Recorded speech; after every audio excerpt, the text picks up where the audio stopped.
नमस्कार, श्री स्वामी समर्थ. मी अश्विनी. स्वागत आहे सर्वांचं स्वामी माऊली चॅनलमध्ये. आजच्या ब्लॉगमध्ये मी आज सकाळपासून ते दुपारपर्यंतचं रुटीन तुमच्यासोबत शेअर करणार आहे. तर व्हिडिओ शेवटपर्यंत नक्की बघा आणि तुम्ही जर चॅनलवरती नवीन असाल तर चॅनलला लाईक, शेअर आणि सबस्क्राईब नक्की करा आणि व्हिडिओला हाईपसुद्धा करा. चला तर मग आजच्या व्हिडिओला सुरुवात करूया. तर सर्वात आधी दिवसाची सुरुवात ही छान उंबरठा पूजनाने मी केली होती. आता उंबरठ्याचं व्हिडिओ मी काढलेला नाही, त्यामुळं तुम्हाला मी नाही दाखवला. त्यानंतर मग देवपूजा केली. तर अशी छानपैकी मस्त अशी देवपूजा जी आहे ती माझी झालेली होती. आज मी पिंक राणी कलरचं जे वस्त्र आहे ते आसन देवघरामध्ये अंथरून घेतलेलं होतं आणि त्याच्यावरती पांढरी फुले देवांना अर्पण केली होती. तर सुंदर अशी आजची माझी देवपूजा जी आहे ती झालेली होती. त्यानंतर मग सकाळी टिफिन वगैरे करायचा मुलांसाठी, तर तो मी करायला घेतला. तर आज ही भाजी तुमच्या बऱ्याच जणांची ओळखीची सुद्धा असेल आणि बऱ्याच जणांना माहितीसुद्धा नसेल. तर ह्या भाजीला हादग्याची फुलं असे म्हणतात. म्हणजे हे फुलं आहे पण याला हादग्याची फुलं असे म्हणतात. तर या हादग्याच्या फुलांची भाजी केली जाते. त्यासोबतच याची भजीसुद्धा छान होतात. आता बऱ्याच महिलांना ही भाजी माहिती असेल. छान भाजी आहे. तर ही भाजी चवीला खूप छान आणि आपल्या आरोग्यासाठी खूप महत्त्वाची असते. त्यामुळे ही भाजी आपण जेव्हा जेव्हा बाजारात येते, आता तर आधी गावामध्येच ही भाजी यायची, पण आता शहरामध्ये सुद्धा ही भाजी जी आहे ती विकल्या जाते. तर आपल्याकडे जर ही भाजी येत असेल तर तुम्ही आवर्जून ही भाजी घ्या आणि याची भाजी बनवून नक्की खा. ही मुगाच्या डाळीमध्ये किंवा मग कांद्याच्या पाथीमध्ये. त्यासोबतच याची भजीसुद्धा छान होतात. आणि भाजी म्हटली तर बेसन पीठ वगैरे टाकून सुद्धा तुम्ही ही भाजी बनवू शकता किंवा मग कांद्यामध्ये जरी नुसती ही भाजी बनवली तरी देखील छान होते.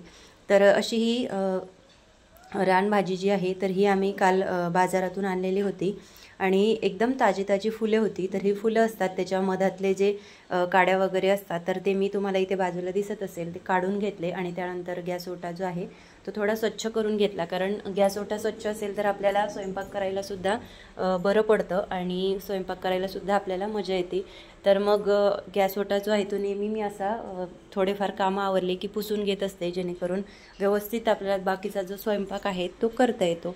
तर मग जी फुलं वगैरे आहे ती छान धुवून घेतली, कारण त्याला थोडीफार माती वगैरे लागलेली असते आणि तशा ही भाज्या आपण ज्या आहे त्या धुवूनच शिजवत असतो.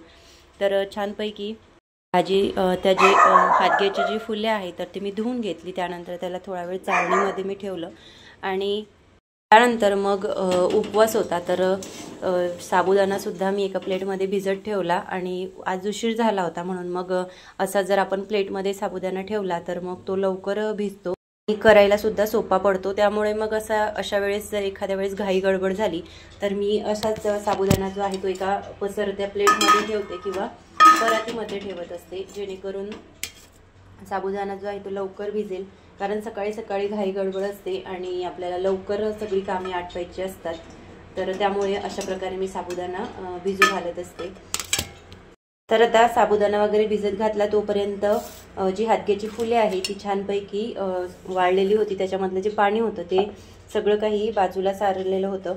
त्यानंतर मग मी छानपैकी मोठी कढई घेतली, कारण ही भाजी केल्यानंतर तर ती अगदी थोडी होते, पण मग फुलं सुरुवातीला मोठी असतात. त्यामुळे मग मी पसरतीच कढई घेतली, जेणेकरून भाजी टाकताना व्यवस्थित टाकल्या जाईल, फुलं वगैरे खाली पडत नाही म्हणून. तर मग छानपैकी भाजी जी आहे ती मी टाकायला घेतली. तर सर्वात आधी मी काय केलं, कढई गरम करायला ठेवली, त्यामध्ये थोडं तेल टाकून घेतलं. आता या भाजीला जर तुम्ही बेसन पीठ वगैरे टाकून करत असाल तर थोडं जास्तीचंच तेल घालायचं, कारण भाजी जी आहे ती सुटसुटीत आणि छान होते, चिकट होत नाही. तर कढईमध्ये मग मी तेल वगैरे टाकून घेतलं आणि कढई तापत होते तोपर्यंत मग मी जे फुलं होते तर ते चिरायला घेतली होती. आता सगळीच फुलं एकदाच चिरल्या जात नाही, म्हणून मग मी थोडी थोडी एका छोट्या प्लेटमध्ये घेऊन त्याला चिरून घेत होते. आता ही फुलं आपण डायरेक्ट तशी पण करू शकतो, पण मग चिरून जर आपण घेतले तर भाजी छानपैकी सुटसुटीत होते. म्हणून मग मी ते असे एका प्लेटमध्ये थोडे थोडे करून चिरून घेतले आणि तोपर्यंत मग कढईमध्ये जे तेल टाकलेलं होतं ते गरम झालेलं होतं. तर त्याच्यामध्ये मी मोहरी टाकून घेतली, जिरे टाकून घेतले आणि मग छानपैकी कोथिंबीर बारीक चिरलेला होता तो टाकून घेतला आणि असं थोडं थोडं करत जी फुले मी चिरून घेतलेली होती तर ते सुद्धा टाकायची होती, पण त्याआधी मग मसाले वगैरे होते घरचेच तर ते मी टाकून घेतले. आणि तिखट, हळद, जे काही थोडे गोडाचे मसाले होते ते मी टाकून घेतले चवीनुसार. आपल्याला जसे हवे तशी आपण ही भाजी बनवू शकतो. तर असे हे मसाले टाकले आणि त्यानंतर मग जी फुलं चिरून घेतलेली होती ती मी टाकली, हादग्याची फुले, आणि त्याला थोडा वेळ छानपैकी शिजू दिलं.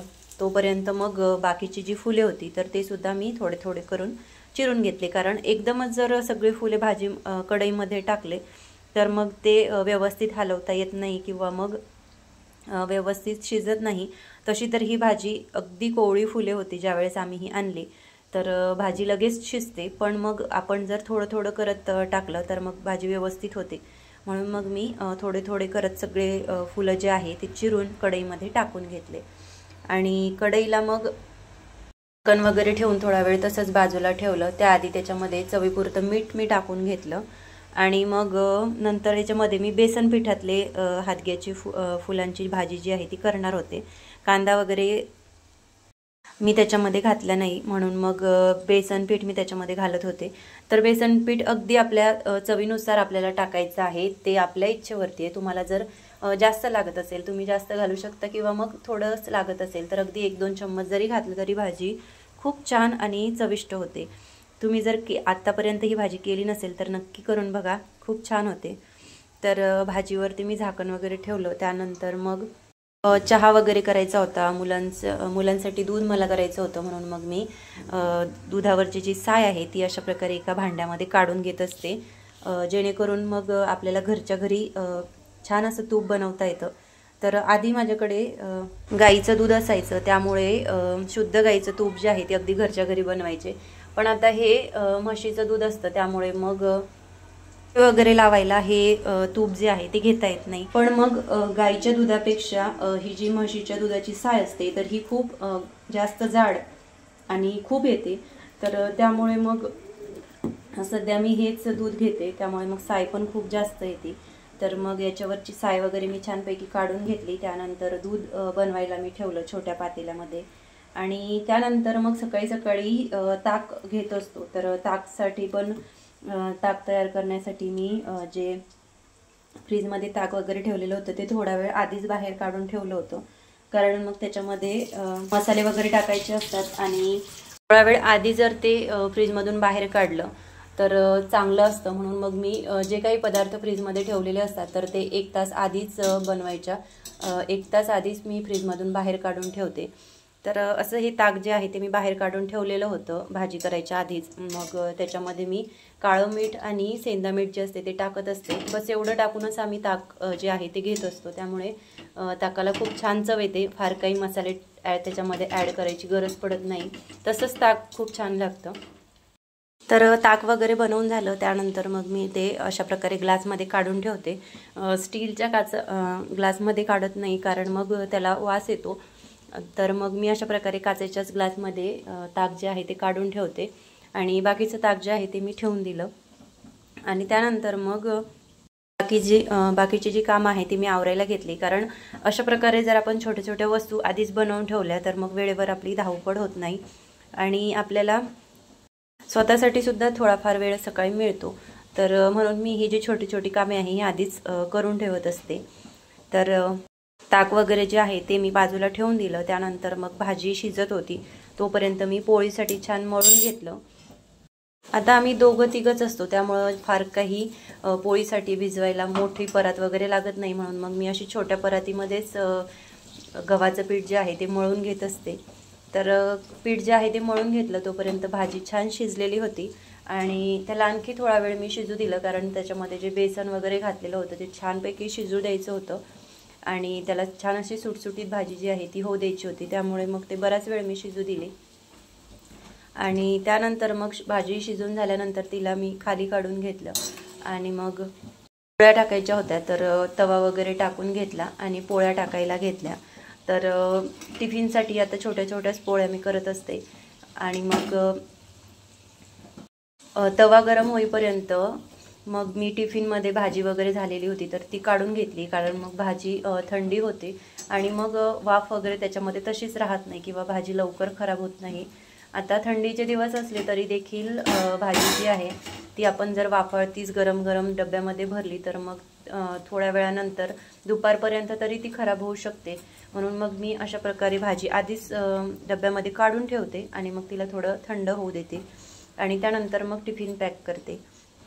छान अशी माझी हादग्यांच्या फुलांची भाजी जी आहे ती बनवून झाली होती। तुम्हाला कशी वाटली हे मला कमेंट करून नक्की सांगा आणि तुम्ही सुद्धा ही भाजी एकदा नक्की ट्राय करा आणि कशी होते ते मला सुद्धा सांगा। तर भाजी वगैरे टिफिनमध्ये काढून घेतली, त्यानंतर मग मी पोळ्या टाकायला घेतल्या आणि एक एक करून सगळ्या पोळ्या ज्या आहे त्या मी टाकून घेतल्या।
आता एक एक करून सगळ्या पोळ्या ज्या आहेत त्या मी छानपैकी टाकून घेतल्या आणि थोडा वेळ मी त्याला तशाच मोकळ्या ठेवते, कारण मग त्या व्यवस्थित थंड होतात। अगदी फार थंड नाही होऊ देत, 5 ते 10 मिनिटं मी त्याला अशाच थोडा वेळ ठेवत असते। त्यानंतर मग मी चहा करायला घेतला। मी सकाळी काळा चहा घेत असतो, तर मग मी चहा टाकायला घेतला। एक छोट्या पितळीच्या भांड्यामध्येच मी चहा जो आहे तो टाकत असते। तर त्याच्यामध्ये मी गवती चहा होता, तर गवती चहा मी एका कुंडीमध्येच लावलेला आहे, त्यामुळे काय होतं नेहमी ताजा आणि छान असा सुवासिक गवती चहा आपल्याला चहासाठी घेता येतो। गवती चहा हा चवीला सुद्धा खूप छान लागतो आणि आपल्या आरोग्यासाठी सुद्धा छान असतो, गरम असतो, त्यामुळे हिवाळ्यात तरी आपण तो आवर्जून घ्यावा। बाजारामध्ये सुद्धा गवती चहा हा आता येतो, आम्ही बऱ्याच वेळा बाजारातून सुद्धा घेतो, पण मी दारी सुद्धा लावलेलं आहे, त्यामुळे मला कधी जास्त आणायची गरज पडत नाही। लागला तेव्हा हवा तेव्हा आपण ताजा ताजा गवती चहा जो आहे तर तो घेऊ शकतो। तर छान असा चहा जो आहे तो मी उकळायला ठेवला। तोपर्यंत मग पोळ्या वगैरे मुलांसाठी टिफिनमध्ये मी पॅक करायला घेतल्या। मी तशाच पोळ्या डायरेक्ट ठेवत नाही, त्याला थोडं मोडून घेते आणि त्यानंतर मग त्या टिफिनमध्ये ठेवत असते। तर टिफिन तर मुलांचा तयार झालेला होता। एका टिफिनमध्ये भाजी आणि पोळ्या ज्या आहेत त्या मी काढून घेतल्या। त्यानंतर ज्या पोळ्या मी थंड होण्यासाठी ठेवल्या होत्या त्या आता 5-10 मिनिटांनंतर थंड झालेल्या होत्या आणि मग त्यानंतर मी त्याच्यामध्ये त्या पोळ्या ज्या आहेत तर मी त्या छोट्या एका पॉटमध्ये काढून घेत असते। तर हा स्टीलचा पॉट आहे माझ्याकडे, आधी हॉट पॉट होता पण मग तो प्लास्टिकचा होता आणि मी प्लास्टिक बऱ्यापैकी बंद केलेला आहे, त्यामुळे मग मी स्टीलच्याच एका छोट्या पॉटमध्ये काढत असते। तर छान असा माझा सकाळचा स्वयंपाक झालेला होता। त्यानंतर मग दुपारी 12-1 वाजता मला थोडा वेळ होता, सगळी कामं आवरली होती, त्यानंतर मग मी हे जे माझी दुपारची कामं आहे ते करायला घेतले। तर हे जे रेडी रांगोळीचे पॅचेस असतात जसे आपल्याला बाजारामध्ये मिळतात, तर मला असं वाटतं की आपण घरी सुद्धा हे तयार करू शकतो आणि आपल्याला अगदी तशी डिझाईन किंवा तसे आकार जर आपल्याला काढता आले नाही तरी काही हरकत नाही। एरवी तर आपण घरीच आधीच रांगोळी जी आहे ती घरीच काढायचो, आत्ता हे जी रेडी पॅचेस असतात तर ते बाजारात यायला लागले, तर आपण जर काढून बघितले तर आपल्याला नक्कीच ते येतील असं मला वाटतं। म्हणून मग मी ते घरीच काढण्याचा प्रयत्न करत असते। तर मी आधीही बरेच अशा रांगोळ्या ज्या आहे लोटस वगैरे किंवा बॉर्डर रांगोळी असेल तर ते मी घरीच काढलेली होती, तयार केली होती। तर आता हे परत एकदा नवीन काहीतरी म्हणून मग मी छोटे छोटे जे रांगोळ्याचे पॅचेस आहे ते बनवायला घेतले। एक छोटं लोटस काढलं होतं आणि त्याला मी ब्लॅक कलरची बॉर्डर केली। आता सगळ्यांना मी ब्लॅक कलरमध्ये बॉर्डर नाही केली, पण एक असं वेगळं करून बघायचं म्हणून मग मी याला केली। तर ते मला थोडं वेगळं वाटलं, कारण मी नेहमी ब्लॅक बॉर्डर जी आहे ती लोटसला करत नाही, त्यामुळे असं वाटत असेल। आता तुम्हाला हे लोटस कसं वाटलं ब्लॅक बॉर्डर केलेलं हे मला नक्की सांगा। याला ब्लॅक कलरने मी आउटलाईन केली होती, तर त्यामुळे ते पहिल्यांदा केलं होतं म्हणून मला असं थोडं वेगळं वाटत असेल, पण तरीसुद्धा थोडं छान वाटत होतं। आता ठेवल्यानंतर बघू कसं दिसतं ते। त्यानंतर मग बाजूला तुम्हाला दिसत असेल असे वेगवेगळे छोटे छोटे जे पॅचेस आहेत ते सुद्धा मी काढून घेतले आणि कळससुद्धा मी तयार केला, कारण आपल्याला बरेच वेळेस पूजेसाठी किंवा मग एखाद्या वेळेस हळदी कुंकाला किंवा कधीही आपण हे रेडी पॅचेस जर आपल्याकडे असेल तर आपण ते वेळेवर घेऊ शकतो। आपल्याला वेळेवर धावपळ करण्याची गरज पडत नाही, कारण आता आजकाल बऱ्याच असं होतं की आपल्याला स्वयंपाक होत नाही किंवा मग स्वयंपाक होतो तर बाकीची कामं जी आहे ती लवकर आवरत नाही। म्हणून मग या कारणामुळे मी ह्या ज्या रांगोळ्या आहेत तर ह्या अशा रिकाम्या वेळेत तयार करत असते, जेणेकरून मग वेळेवर धावपळ होत नाही आणि पूजासुद्धा आपली निवांत होते। पूजेच्या वेळेस आपल्याला रांगोळी काढण्याची जी गडबड आहे ती होत नाही। मग आपलं असं होतं की पूजा चालू आहे, रांगोळीसुद्धा राहिली, तर तसं होत नाही। त्यामुळे मग असा एक दिवस जरी आपण घालवला, अशी जर मेहनत घेतली तर आपली पुढची मेहनत जी आहे ती आपल्याला घ्यावी लागत नाही।